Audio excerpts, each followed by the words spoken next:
My name is Rima Chamoun. I am a freelance makeup artist.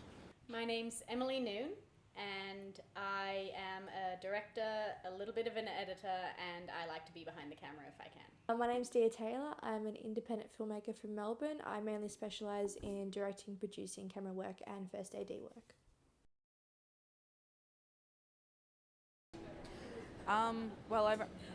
I haven't been in the industry for a very long time, probably about 2 years.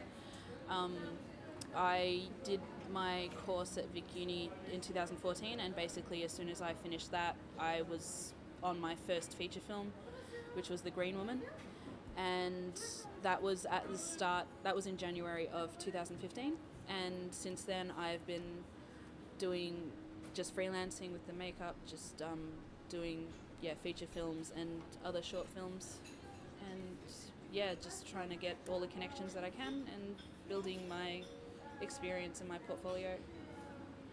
In my experience has mainly been uni projects. I did a short film called The Attic, which I'm going to revamp very soon, hopefully.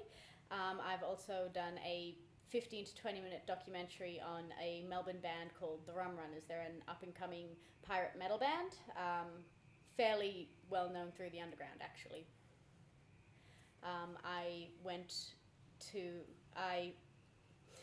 I filmed them and edited their own documentary for a uni course, and it happened to fall in place with them going up to Brisbane for a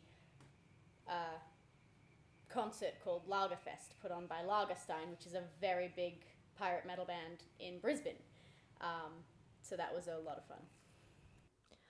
Well, I've been making films for about 9 years now. I started working on my aunt's short films, and from then I did a few short films in high school and went on to study them at university. I mainly shoot short films. I've directed a feature film and co-produced at least 3. I also make a lot of music videos. I've had some of my short films shown overseas, part of festivals. So yeah.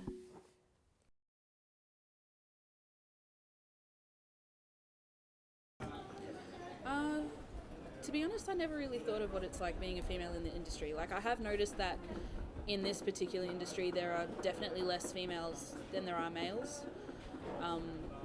I've known that for so many years. Like, I used to do a film course at Holmes Glen, and I was one of maybe 4 girls in a class of 20 maybe. So I know that there are not a lot of females in the industry, especially the Australian film industry. So it can be, I suppose, a bit difficult, I think, to get my name out there. I don't know if it's anything to do with the gender, but I've noticed that the most women that I found in the industry tend to be in my field, so makeup artists or stylists or something like that. When it comes to other crew work, for the most part I've found males, but I would definitely like to see more females in the industry as well. My experience in the industry as a female filmmaker is fairly decent, considering most of my experience has been at university, but I did find that my colleagues were very skeptical about me filming because I have particular views and ways I feel that for example, the documentaries should have gone. I wanted it to seem almost like a music video, like something you'd see on MTV, whereas from my male colleague who was also working on the project with me, his point of view was we should actually go around following the bouncers to discuss with them, because it would be kind of edgy and interesting to see their point of view, which I completely agree. But he didn't quite comprehend that the bouncers at these venues don't really want people with cameras following them around, harassing them with questions while they're trying to do their job. A lot of the time I was stared at weirdly because I just looked like a fangirl following this band from Melbourne around with a camera. A lot of people didn't take me seriously.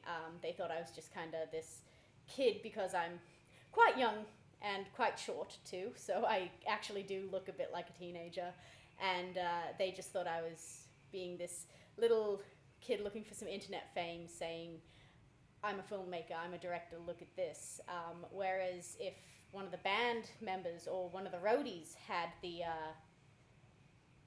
camera, it was a completely different perspective. They'd ask, did they need any specific lighting? Did they need any where to charge the camera battery? Whereas with me, they just kind of like overlooked everything.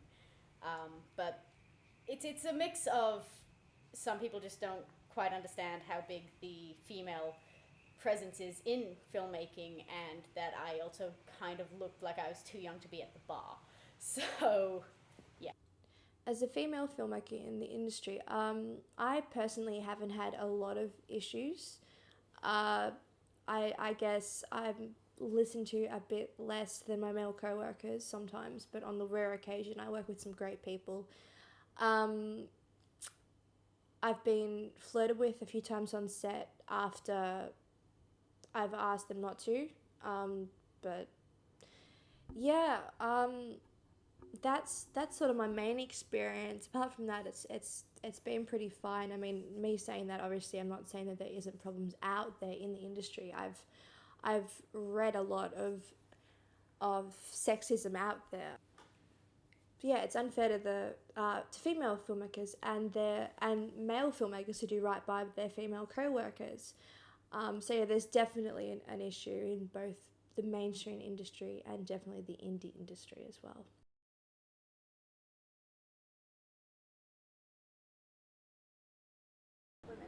I think the fund will help women basically get their start in the industry. Because sometimes, women, I'm assuming they don't tend to get their start in the industry just because they cannot afford it or they don't have the connections. And I'm hoping that the fund will help them get their start, get their connections, and basically get their foot in the door to help basically get the experience that what I've got right now, and gain experience, gain portfolio pieces, showreel pieces, anything really to just help them with their career. And yeah, I'm hoping that the fund will really help anyone with that. I'm just rambling right now. The Women in Film Fund would influence so many young women who are trying to get into the industry but are just simply blocked out by the fact that it does require a fair amount of manual labor, and a lot of places will overlook them for a male who has similar or even less credentials. It's an unfortunate stereotype, but one that is still there. Film is one of the most solid industries in the world, but it's also mainly male dominated because it has only actually become a big thing in the last 50 or so years. And unfortunately, the pioneers behind that were in a time frame where it wasn't really a thing for women to be in the industry at all. The fact that women were on screen at all was a big step forward compared to like feature films, mind you. And yeah, so they'd not quite understand that women can do this job just because of the generation they grew up in. But with the Women in Film Foundation, it takes that pressure off women to be compared to men. It would give a lot more women a chance to actually show their stuff, get their names out there and build up credentials, which would be fantastic. It's in a way that if you go into an industry where it's male dominated, it is a lot harder to be taken seriously. And not only that, but and I sound so bad saying this, it's a lot more comfortable for women to work with a woman-dominated thing purely because we're grown up to believe in a certain standard where if your male boss is telling a female employee off for anything, it could be she's in the wrong, you can turn it into a complete an utter circus, just because of the era we are in. But with female dominated, it can be basically, you aren't afraid to retort if you feel you're being subjugated. So it would definitely put a lot more women at ease to get their foot in the door and the experience they need and the confidence to go further and be the only woman on set and still respected with the highest possible caliber. Yeah, I think the Women in Film Fund would be great. I remember when I first started making films, I had no financial help whatsoever from anyone. I didn't know where to look. I had a few mentors, which were great, but yeah, I mean, I was sort of by myself, kind of. I didn't really know what I was doing. And if I had have had the Women in Film Fund back then, I know that my skill range would be far increased by now. Yeah, it's a great idea to help sort of a lot of female filmmakers out there who are sort of cautious and worried and all that, to sort of boost them into more professional things. And I think it would be a great thing, the Women in Film Fund, definitely.